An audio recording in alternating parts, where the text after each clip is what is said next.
Bonjour à tous, moi c'est Diaz Down. Aujourd'hui je vous fais cette petite vidéo sur The Division 2, donc pour un build full DPS, full rouge. Regardez, c'est pas joli? Ah moi je déteste ça le rouge, ça me donne la phobie, j'en ai marre. Et puis bon, voilà, la couleur rouge c'est basique, hein, tout le monde l'a. Bref, donc ce build en question justement c'est du full DPS. Donc c'est un build de fusil, j'ai oublié de préciser, un build de fusil, uniquement fusil. Vous pouvez faire de l'héroïque et du légendaire. Donc en légendaire, en solo, c'est possible. Rien n'est impossible dans la vie, hein, comme on dit. Par contre, il faut prendre un petit temps, hein. Vraiment un petit temps de patience. Parce que c'est possible, mais voilà, c'est pas le build où vous allez faire du rush légendaire. Mais c'est possible avec ce build. Et de l'héroïque, bah, sans problème, il n'y a pas de souci. Que ce soit tout seul ou même en groupe, vous allez vraiment faire du bon carton, quoi. Voilà.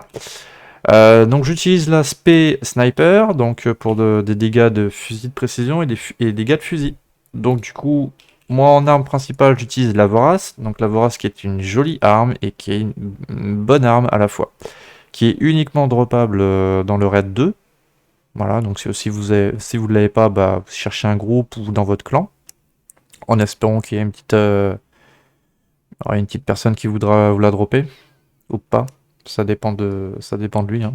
Encore une fois, si vous n'êtes pas gentil, vous aurez rien du tout. En deuxième arme, j'utilise le M1 classique avec du coup le talent fusillé ou justement, bah moi je pense le modifier parce que voilà. Bon, je fais que des dégâts headshot avec parce que c'est le but. Mais bon, voilà, c'est à voir. Avec du coup la lunette numérique, donc qui donne plus 45 dégâts de coup critique, après 5 de munitions et après de la proba. Voilà, un petit peu de proba parce que voilà. En masque, j'utilise le masque du coyote, donc il peut être droppable dans le compte à rebours et aussi dans une mission. Je me rappelle plus, mais voilà. Vous pouvez le dropper très facilement, le masque du coyote. Avec du coup de la proba, dégâts coup critique et un mode de dégâts coup critique. Et là, vous voyez, c'est très bien, il me manque 0,1%. Voilà, mais c'est pas le premier, hein. On va le voir les autres. Ça dégoûte. En torse, vous allez prendre un torse, moi j'utilise. Vous n'allez pas prendre, vous n'avez pas besoin. Ouais.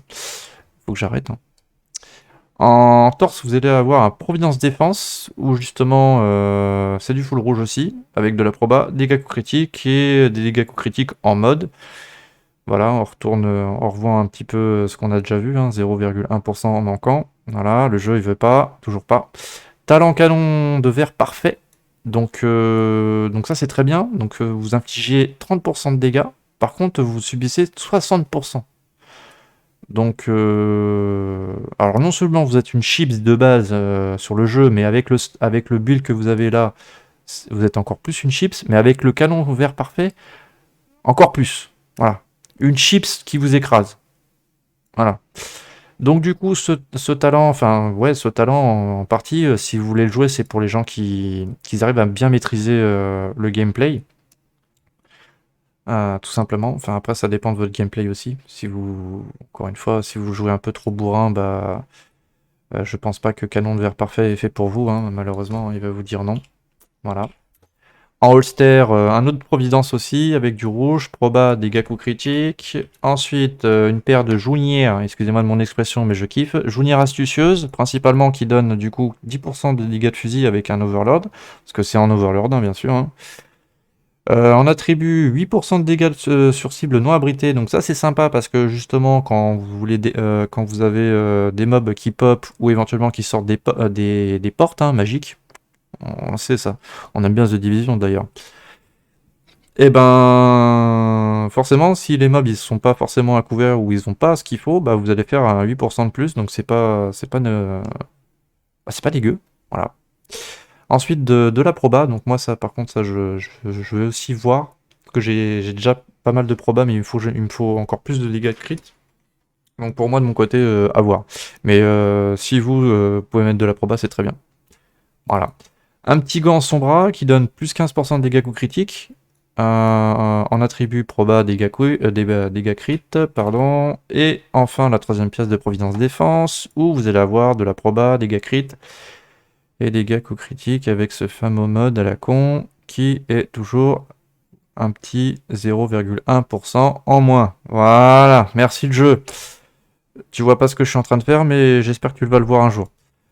Avec le talent Vigilance, donc les dégâts sont augmentés de 25%. Par contre, si vous subissez le moindre petit dégât, eh ben, il est désactivé pendant 4 secondes.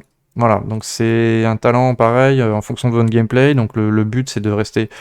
Si vous êtes prêt, tant mieux, hein, mais il faut toujours être à côté d'une texture pour vous mettre un peu à côté pour éviter de prendre des balles et de conserver toujours les 25% de dégâts. C'est vraiment le plus important. Après, tout dépend de votre gameplay, encore une fois. Voilà. Je crois que j'ai fait le tour. Et ensuite, au niveau des compétences, bah voilà, vous choisissez comme vous voulez. Moi, j'ai choisi la ruche de Rez et le scan pour savoir où ils sont autour de moi, les ennemis, hein, parce que j'aime bien. Après, en troisième arme, bah, votre pistolet, vous pouvez choisir ce que vous voulez, hein.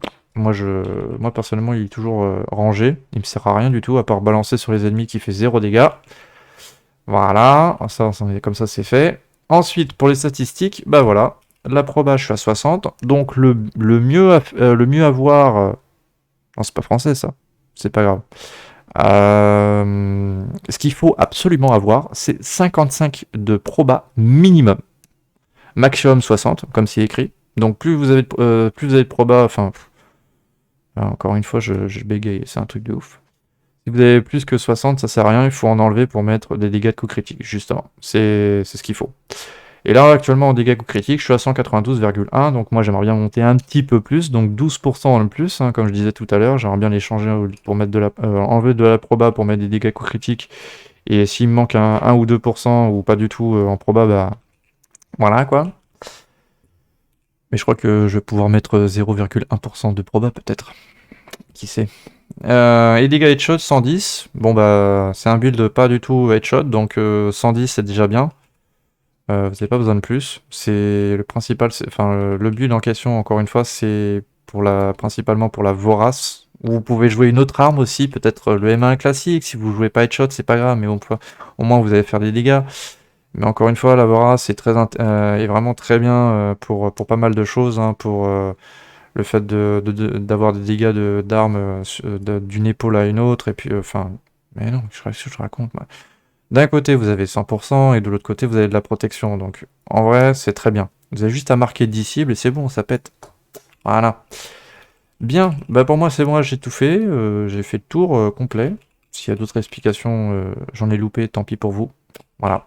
Encore une fois, ce build, si vous voulez le tester en mission, en héroïque, en légendaire, etc., bah, votre curiosité peut-être va venir à vous et vous amener à faire ce build en question, qui est toujours un vieux build, mais qui est toujours OP. Voilà, si vous aimez bien la Vorace, principalement. Voilà, je vends la Vorace. Voilà, bref, on va arrêter là.